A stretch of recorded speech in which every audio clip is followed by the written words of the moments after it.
जब भी आप एक होम थिएटर सेटअप प्लान कर रहे होते हैं, उस केस में आपने सोचा है कि बजट डिसाइड जो किया जाता है वो एक्चुअली किस बेसिस पे किया जाता है। हमारे पास बहुत सारी इंक्वायरीज आती है कि सर हमें एक डॉल्बी एटमॉस सेटअप प्लान करना है, हमारा रूम साइज ये है, क्या बजट आएगा। So room size alone is not the deciding factor कि बजट क्या होगा।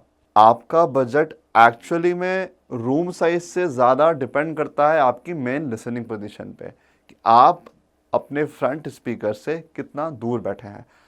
Definitely room size is also a deciding factor, लेकिन किस चीज़ के लिए वो मैं आपको आगे बताऊंगा। लेकिन उससे पहले स्पीकर्स क्या आप डिसाइड करने वाले हो, वो चीज़ डिपेंड करती है आपके लिसनिंग पोजीशन पे, विच मीन्स कि आप फ्रंट स्पीकर से कितना दूर बैठे हैं। उस बेसिस पे डिसाइड होगा कि आपके फ्रंट स्पीकर्स क्या होने चाहिए और पीछे उन्हें कितने पावर की ज़रूरत है। अगर आप इस वीडियो में जो मैसेज हम देने वाले हैं उसको अच्छे से समझ पाते हैं, तो आप टेक्निकली उस चीज़ को टैकल कर पाएंगे। कोई भी इंटीग्रेटर आपसे कोई सोल्यूशन शेयर करेगा तो आप उसको समझ पाएंगे कि वाकई में ये आपके लिए यूज़फुल है, कहीं ओवरकिल तो नहीं या अंडरवेलमिंग तो नहीं। वो चीज़ आपको एकदम क्लियर हो जाएगी। सो शुरू करते हैं आज के वीडियो।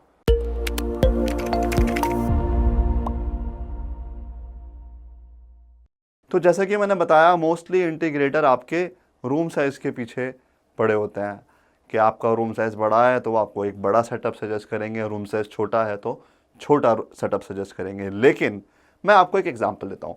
मान लीजिए कि हमारे पास दो रूम्स हैं, X and Y. X room है 25 फीट लॉन्ग और वाई रूम है 18 feet long. 25 feet long room में हमारा मेन लिसनिंग पोजीशन, जिसे हम बोलते हैं MLP, मींस फ्रंट स्पीकर से लिसनिंग डिस्टेंस कितना है। सो आगे मैं वीडियो में उसको MLP बोल के ही रेफर करूंगा।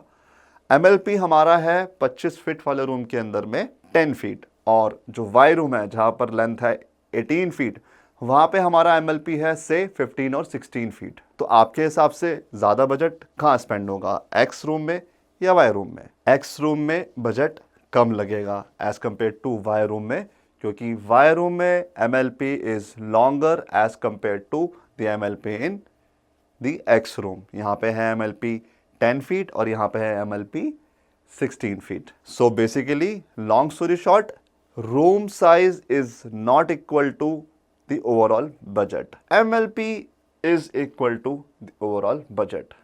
एक न्यूआंस है, जैसे कि मैंने पहले बताया, वो मैं आगे फिर कवर करूंगा। तो चलिए इसके पीछे का फिजिक्स समझते हैं, जो कि बहुत सिंपल है और आई एम श्योर आप अगर पीछे वीडियोस देखते आ रहे हैं तो आप इस चीज को जानते होंगे। जो साउंड होता है वो हर एक फीट ट्रैवल करने के बाद अपनी लाउडनेस को 1.5 टू 2 dB तक लूज कर देता है। मान लीजिए कि आपका लिसनिंग डिस्टेंस अगर 8 या 10 फीट के आसपास है, तो उस केस में you are good to go with any bookshelf speakers with a normally powered AVR। आपका फॉर एग्जांपल 7 चैनल रेंज में 1800H या आपका cinema 70S, likes of these AVR आपके लिए सूटेबल है। अब मान लीजिए कि आपका लिसनिंग डिस्टेंस तकरीबन 14-15 फीट के आसपास है, तो इस केस में आपको चाहिए होंगे decent tower speakers and then AVR में भी अच्छी पावर होनी चाहिए। फॉर एग्जांपल आप अगर अगेन 7 चैनल रेंज में है तो you should have at least cinema 60, या आप 9 चैनल रेंज में जाएं तो आपको कम से कम 3800 सिनेमा 50 टाइप्स ऑफ AVR चाहिए होगा, and you will need a good decent, आपके पास एक फ्लोर स्टैंडिंग स्पीकर होना चाहिए। मान लीजिए कि अगर आपका लिसनिंग डिस्टेंस हो गया 20 फीट या प्लस, तो उस केस में आपको स्पीकर्स पावरफुल लगेंगे। पावरफुल इन द सेंस के हायर सेंसिटिविटी हो, ड्राइवर्स बड़े हों, आपका उनकी कैबिनेटरी स्ट्रांग हो, और पावर आउटपुट भी, पावर हैंडलिंग भी उनकी बढ़िया हो, और साथ में आपको पावर एम्प की भी ज़रूरत पड़ सकती है so that you can get a proper cinematic experience. तो basically MLP is directly proportional to the cost that you will need to spend on the setup. जैसे जैसे MLP बढ़ेगा वैसे वैसे आपकी कॉस्ट भी इंक्रीज होगी, आपको उतना इन्वेस्टमेंट करना पड़ेगा फॉर अ बेटर एक्सपीरियंस। तो basically MLP is directly proportional to the cost of your setup. तो कहने की बात यह है कि मान लीजिए आप अगर कभी भी सेटअप प्लान कर रहे हो और आप बजट कुछ डिसाइड कर रहे हैं कि जी मुझे इतना इन्वेस्ट करना है, तो उस केस में आप एक किसी अच्छे इंटीग्रेटर से कंसल्ट करिए कि जी मेरा ये बजट है, इस बजट के हिसाब से मैं ये रूम साइज़ लेके चल रहा हूँ, तो मैं क्या किस तरीके से अपना सीटिंग लेआउट प्लान करूँ सो दैट मेरे को उस बजट के अंदर बेस्ट एक्सपीरियंस आ जाए, मेरे को अननेसेसरीली ओवर स्पेंड ना करना पड़े। तो ये एक चीज़ बहुत ध्यान रखने वाली है। तो जिस तरह से हमारी MLP के हिसाब से फ्रंट स्पीकर की दूरी ये तय कर रही है कि बजट कितना हो रहा है, इसी तरीके से हमारे सराउंड्स और एटमॉस का डिस्टेंस ही जो है वो डिसाइडिंग फैक्टर है कि हमें यहाँ पर किस तरीके के स्पीकर चाहिए सराउंड एंड एटमॉस में, and then how much power do they need, जिससे हमें एक अच्छा सिनेमैटिक एक्सपीरियंस मिल सके। बिकॉज जो भी स्पीकर्स हैं वहाँ पे जो एक्सपीरियंस हमें मिलना है वो SPL बेस्ड एक्सपीरियंस मिल रहा है कि हम तक कितना SPL लेवल पहुँच रहा है उन स्पीकर्स का, वही डिसाइड करेगा कि कैसा एक्सपीरियंस हमें मिलेगा। तो जो सेम साइंस या फिजिक्स अप्लाई हो रही है फ्रंट स्पीकर्स पे, वही सेम चीज़ अप्लाई हो रही है हमारे सराउंड और एटमॉस पे। अब तक जो भी मैंने आपको बात बताई उसमें एक मेजर की टेक अवे है जो मैं आपको अभी शेयर कर रहा हूँ। सो अगर आपका MLP इस 8 से 12 फीट वाले रेंज में है और आप दिमाग में ये ठान के बैठे हुए हो कि that I have to buy a floor standing speaker, तो आप एक मिस्टेक कर रहे हो। मैं आपको एक एग्जांपल देता हूं। मान लीजिए कि आपका जो मेन लिसनिंग पोजीशन है वो है तकरीबन 10 फीट और आपने शॉर्टलिस्ट किया हुआ है पोक ऑडियो का ES50 टावर स्पीकर इस अपनी MLP के लिए। तो इंस्टेड ऑफ बाइंग दी पोक ऑडियो ES50, मैं कहूँगा कि स्पेशली कि आप अगर एक पूरा डॉल्बी एटमॉस सिस्टम बना रहे हो और आपके सिस्टम में पूरे सेटअप में सबवूफर भी है, ES50 की MRP है 85,000, तो मैं कहूँगा आप लोग उसकी जगह में पोक ऑडियो का ही हायर सीरीज पे चले जाओ। आप या तो आप ले लो रिजर्व R100 या R200। क्यों? क्योंकि वहाँ मिल जाएंगे आपको बेटर ड्राइवर्स, जहाँ ES50 में आपको टैरलिन ट्विटर और साथ में पॉलीपॉपलिन मिड वूफर्स वो यूज़ कर रहे हैं विद माइका कोटिंग। यहाँ रिजर्व सीरीज़ में आपको मिल जाएगा रिंग डोम रेडिएटर ट्विटर और साथ में आपको मिल जाएगा टर्बाइन कोन मिड वूफर। तो भाई एग्जैक्टली पूरा गेम चेंज हो गया ना। जो लेवल ऑफ डिटेलिंग और सेपरेशन आपको रिजर्व सीरीज़ दे पाएगी वो आपको ES50 मतलब ES सीरीज़ के स्पीकर्स नहीं दे सकते। और आपके लिसनिंग डिस्टेंस के लिए आपको टावर स्पीकर की नीड ही नहीं है। और रही बात कि आप बोलोगे कि जी फ्लोर स्टैंडिंग से बेस ज़्यादा आएगा, तो भाई बेस के लिए तो सबवूफर आप लगा रहे हो ना। एनीवेज जब भी आप सेटअप करोगे तो हम कभी भी नहीं चाहेंगे कि अपने मेन स्पीकर को, लेफ्ट और राइट स्पीकर को हम सब लो फ्रीक्वेंसी से स्ट्रेस करें। वो फ्रीक्वेंसी बनी है सबवूफर के लिए और सबवूफर जब पिक्चर में है तो सबवूफर ही उस 20 हर्ट्ज से लेके 120 हर्ट्ज तक की फ्रीक्वेंसी को हैंडल करेगा। हमारा स्पीकर जो आएगा वो मैप करेगा अराउंड 100 और 120 के बीच में कहीं पे। तो एनीवेज जब हमारा मेन स्पीकर, लेफ्ट और राइट स्पीकर सब लो फ्रीक्वेंसी को हैंडल ही नहीं कर रहा in the presence of subwoofer, तो फिर हमें फ्लोर स्टैंडिंग लेने का फ़ायदा क्या। थ्रो हमें उतनी ज़रूरत है ही नहीं कि हमें उतना कैबिनेट प्रेशर चाहिए हो throw the sound farther. So what you should do in that case, आप फ्लोर स्टैंडिंग की जगह में उस प्राइस पॉइंट पे हायर सीरीज पे जाइए and go for a better bookshelf speaker with better drivers. वो है एक स्मार्ट चॉइस। सो यहाँ से आपका एक्सपीरियंस और इम्प्रूव हो जाएगा, आपका जो फ्रंट स्टेज है और ज़्यादा सॉलिड हो जाएगा। So this is the major key takeaway अब तक की सारी एक्सप्लेनेशन का। ये पॉइंट मैंने वैसे प्रीवियस वीडियोस में बताया था, अगेन मैं रिपीट कर देता हूँ for those who are watching this video for the first time. For a closer MLP, अगर आप वीडियो पार्ट में प्रोजेक्टर को प्लान कर रहे हैं तो you have to rethink about it. Because see, आप अगर एक प्रोजेक्टर प्लान कर रहे हैं और आपका MLP है अबाउट 10 फीट और उस केस में आप जा रहे हैं एक 100 इंचेस स्क्रीन पे, बिकॉज 120 फॉर 10 फीट MLP थोड़ा सा ओवरवेलमिंग हो सकता है। और मोर ओवर जो ये पूरा डिस्कशन हम लोग कर रहे हैं ये मेजरली आपका लिविंग रूम सेटअप से ज़्यादा रेजोनेट करता है। तो उस केस में being in a living room setup, जाहिर सी बात है कि lighting control is not so easy. बहुत ही कम सेटअप्स ऐसे होंगे जहाँ पर आपने एक आपका AV first kind of setup बनाया जहाँ पर आप एक्चुअल में सारी लाइट्स वगैरह बंद करके आपको प्रोजेक्टर ही चाहिए, तो बात अलग है। अदरवाइज प्रैक्टिकली देखा जाए तो क्लोजर MLP पे स्क्रीन साइज हम अगर 100 इंचेस के आजू बाजू ही कुछ प्लान कर रहे हैं तो मैं कहूँगा यार get rid of the projector. आज की डेट में आप कम से कम एक 4K प्रोजेक्टर तो लेंगे ही, लेज़र ना लें तो लैम्प बेस्ड तो 4K प्रोजेक्टर लेंगे ही। तो वहाँ पर भी आपका बजट कुछ नहीं स्क्रीन को मिला के अराउंड 1.5 लाख रुपए के आसपास तो चले ही जाएगा। बट फिर वहाँ पे आपको लाइटिंग को टैकल करना पड़ेगा कि लाइट्स ऑन के अंदर में पोजीशन वो क्वालिटी नहीं दे पाएगा। तो मेरी नज़र में जो प्रोजेक्टर का चार्म है वो ये है कि you get a bigger screen to watch. तो अगर आप वो बिगर स्क्रीन वाला फैक्टर आपका इतना बड़ा नहीं है ना, कि आप अगर कम से कम 120 या 135 की स्क्रीन साइज नहीं बना पा रहे हो प्रोजेक्टर के साथ में, देन आई डोंट थिंक कि आप एक 100 इंचेस के आजू बाजू की स्क्रीन बनाओ।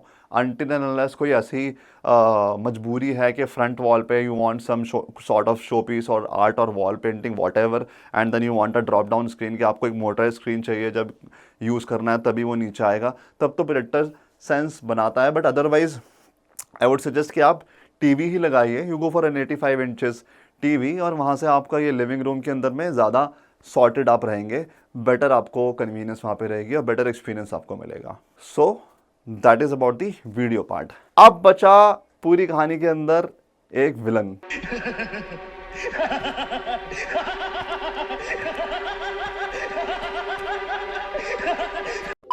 पूरे डिस्कशन का सबसे कॉम्प्लिकेटेड पार्ट जो कि है सबवूफर। सबवूफर इस पूरी फिजिक्स को, डिस्टेंस वाली फिजिक्स को एक हद तक ही फॉलो करता है, अदरवाइज ये उसको एक सेंस में डिफाई भी करता है।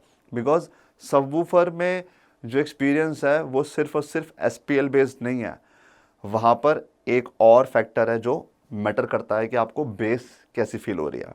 तो मान लीजिए, अगेन मैं एग्जांपल देता हूँ एक लिविंग रूम का ही, कि मान लीजिए कि आपका अगर एक लिविंग रूम है, लिविंग रूम बड़ा है, वही एक्स वाला आपकी कैटेगरी है, 25 बाय 16 फीट का एक रूम साइज पकड़ के चलिए, जहाँ पर एमएलपी आपकी 10 फीट ही है, तो इस केस में आपको बहुत हैवी सबवूफर की ज़रूरत ना पड़े, अगर तो आपके लिसनिंग हैबिट्स फॉल कर रहे हैं वही 60, 65 और 70 dB वाली कैटेगरी। मतलब आप बहुत ज़्यादा लाउड सिस्टम प्ले नहीं करते या नहीं कर सकते भाई, कंसिडरिंग लिविंग स्पेस है, आजू बाजू आपके नेबर्स को या लोअर फ्लोर्स को या अपर फ्लोर्स को आप ट्रबल नहीं कर सकते, तो उस केस में आपके लिए एक छोटा सा बूफर भी सफिशिएंट होगा, क्योंकि जो डायरेक्ट बेस हिट मिलेगा आपको वो सेटिस्फैक्टरी होगा। लेकिन अगर आपको चाहिए एक प्रॉपर रेफरेंस लेवल वॉल्यूम और आपको बेस्ट बेस आउटपुट चाहिए, कि आपको मतलब बेस अच्छे से फील हो और आपको नहीं फ़र्क पड़ता कि मेरे बाहर ऊपर नीचे किसी को उससे प्रॉब्लम हो रही है नहीं हो रही, बिकॉज ये चीज़ एप्लीकेबल होगी आपके एक प्रॉपर डेडिकेटेड रूम में जहाँ पर साउंड आपका पूरा इनक्लोज हो रहा है, तो वहाँ पे तो आप दिल खोल के सबवूफर को आप उसका पोटेंशियल आप यूज़ कर सकते हो। तो उस केस में रूम का वॉल्यूम एक्चुअल में मैटर करेगा, और यहाँ पर जो है सबवूफर आपके फिजिकल डिस्टेंस वाले मैथ को डिफाई कर देता है, बिकॉज अब ओवरऑल रूम का वॉल्यूम जो है वो मैटर करेगा, बिकॉज सबवूफर को वो बेटर एक्सपीरियंस या पीक लेवल एक्सपीरियंस देने के लिए आपको रूम को प्रेशर करना पड़ेगा, रूम के एयर को प्रेशर करना पड़ेगा। आपका रूम वॉल्यूम ज़्यादा होगा तो एक छोटा सबवूफर उतनी डिस्प्लेसमेंट क्रिएट नहीं कर पाएगा ना, कि रूम में जो एयर है वो उतना प्रेशराइज हो जाए कि आपको उस बेस का वो फील मिले। तो उस केस में एक्चुअली आपको सबवूफर के ऊपर ज़्यादा बटर ऐड करना पड़ेगा। सो ओवरऑल हमारे सारे स्पीकर्स जो हैं एमएलपी वाले डिस्टेंस के मैथमेटिक्स को फॉलो करते हैं, बट सबवूफर एक हद तक ही उस चीज़ को फॉलो करता है, which depends on your listening habits और आप किस वॉल्यूम के ऊपर म्यूज़िक या मूवी देखते हैं या सुनते हैं। अगेन मैं रिपीट कर रहा हूँ कि अगर आपको एक रेफरेंस लेवल एक्सपीरियंस चाहिए सबवूफर लेवल पे भी, तो आपको फिर जो है सबवूफर के ऊपर भी स्पेंड करना पड़ेगा। लेकिन स्पीकर्स पे जैसे कि मैंने कहा, वहाँ पर it totally depends on your listening distance. तो अब मैं इस वीडियो को रैप अप करता हूँ जल्दी से with a few takeaways. सबसे पहले आपको समझना है कि स्पीकर और सबवूफर अलग तरीके से बिहेव करते हैं, बिकॉज स्पीकर लेवल पे हमारा फोकस होता है हाइज और मिड्स पर, हाई फ्रीक्वेंसी और मिड फ्रीक्वेंसी पर, वेरा सबवूफर के केस में हमारा जो फोकस चला जाता है वो सब लो फ्रीक्वेंसी पर चला जाता है, बेस के ऊपर। तो जो हाइज और मिड्स हैं वहाँ पर रूम प्रेशर का कोई लेना देना नहीं है एज सच, बट बेस के केस में room pressure is also a deciding factor, again depending upon हमारा लिसनिंग हैबिट्स के ऊपर या हमारी ओवरऑल एक्सपेक्टेशन के ऊपर। तो चाहे आपका लिविंग रूम हो, चाहे आपका डेडिकेटेड रूम हो, उस केस में जो मेन लिसनिंग पोजीशन है और वहाँ से स्पीकर का डिस्टेंस है वो डायरेक्टली प्रोपोर्शनल है आपके ओवरऑल बजट के। वेयर एज सबवूफर के केस में आपका बजट डिपेंड करेगा आपके लिसनिंग हैबिट पर, आपके एमएलपी के साथ साथ आपका ओवरऑल रूम साइज के ऊपर भी वो मैटर करेगा ये कि आपका सबवूफर कौन सा होना चाहिए, उसमें कितना पावर आउटपुट होना चाहिए। मोर ओवर, अगर आपका लिसनिंग डिस्टेंस 10-12 फीट के आजू बाजू है तो आपको बुक शेल्फ स्पीकर में जाने में कोई बुराई नहीं है। जितना पैसा आप टावर में खर्च करोगे, एक फ्लोर स्टैंडिंग में खर्च करोगे, आप सेम बजट आप एक बुक शेल्फ पे लगा के एक बेटर बुक शेल्फ आप अफोर्ड कर पाओगे, क्योंकि फॉर शॉर्टर एमएलपी, एक क्लोजर लिसनिंग डिस्टेंस के लिए a combination of book shelf speaker plus subwoofer can easily defeat the combination of floor standing and subwoofer. ये आपको समझना है। इससे आप बजट को स्मार्टली एलोकेट कर सकते हैं अपना एक बेटर होम थिएटर सेटअप बनाने के लिए। तो ऑल इन ऑल सारी चीज़ें आपके मेन लिसनिंग पोजीशन के ऊपर डिपेंडेंट है, ना कि आपके रूम साइज के, एक्सेप्ट द सबवूफर। और उसकी नुआंस मैंने आपको बता दी है क्या है। लो फ्रीक्वेंसी रूम प्रेशर के ऊपर डिपेंडेंट है, लेकिन जो मिड्स और हाई फ्रीक्वेंसीज हैं वहाँ पे रूम प्रेशर का कोई लेना देना नहीं है, वो प्योरली एसपीएल बेस्ड है। तो वहाँ पे आपको अपना जो पूरा सिलेक्शन है उसी हिसाब से करना है। सो अगेन, आप अगर एक बड़े ड्राइंग रूम के अंदर एक सेटअप प्लान कर रहे हैं तो आप कोशिश करिए कि अपनी सीटिंग कुछ इस तरीके से प्लान करें कि बहुत ज़्यादा आप डिस्टेंस ना लें अपने फ्रंट स्पीकर्स से। आप क्लोज़र जितना जा सकें उतना जाएं। Again it depends on budget यार, पैसा बहुत है तो जितना दूर जाना उतना दूर जाओ, हमारे लिए अच्छा है। सो जोक्स अपार्ट, आपको ये इन्फॉर्मेशन बहुत काम आएगी फ्यूचर में। कुछ भी अगर आप सेटअप प्लान करेंगे तो आई एम श्योर कि आपका बजट अननेसेसरीली वेस्ट नहीं होगा और आपको ये फील नहीं आएगा यार बहुत ज़्यादा पैसा खर्च करना पड़ रहा है मेरे को अपने सेटअप के ऊपर, और वहाँ पे आप किसी भी कॉम्प्रोमाइजिंग स्टेट के अंदर नहीं आएंगे। This is Zubair from audio visual cart and I personally want to thank all of you on behalf of the whole team of AV Card. You know, जिस तरीके से आपने हमें encourage किया, all your positive comments since now, और जितना जल्दी हमारा YouTube चैनल ग्रो कर रहा है, मैं और हमारी टीम देख के बहुत ज़्यादा सरप्राइज्ड है। एंड ऑफ कोर्स ये आप लोगों के एक्सेप्टेंस की वजह से ही हुआ है। एंड आई होप आज की वीडियो भी आपको पसंद आई हो। I will request you to subscribe to our channel अगर इससे कुछ भी वैल्यू आपको मिल रही है। रीच आउट टू अस, आपको किसी भी तरीके की हेल्प चाहिए। And I also want to apologise, काफ़ी सारे इंक्वायरीज़ हमारे पास आ रही है और हमारे पास उतना बैंडविड्थ नहीं था कि हम टाइमली सबको रिप्लाई कर सके। So we are increasing our team, मतलब जो शॉर्टफॉल्स हैं उनको एक्सेप्ट करने में कोई बुराई नहीं है। वाकई में एक ओवरवेलमिंग हम सबको एक रिस्पांस मिला है आप लोगों की तरफ से, which is highly appreciable and we are 100% grateful to all of you. Keep watching our videos and हम लोग भी कोशिश करते रहेंगे कि अच्छा और सेंसिबल कंटेंट आपके पास लेके आते रहें इसी तरीके से। So see you in the next video.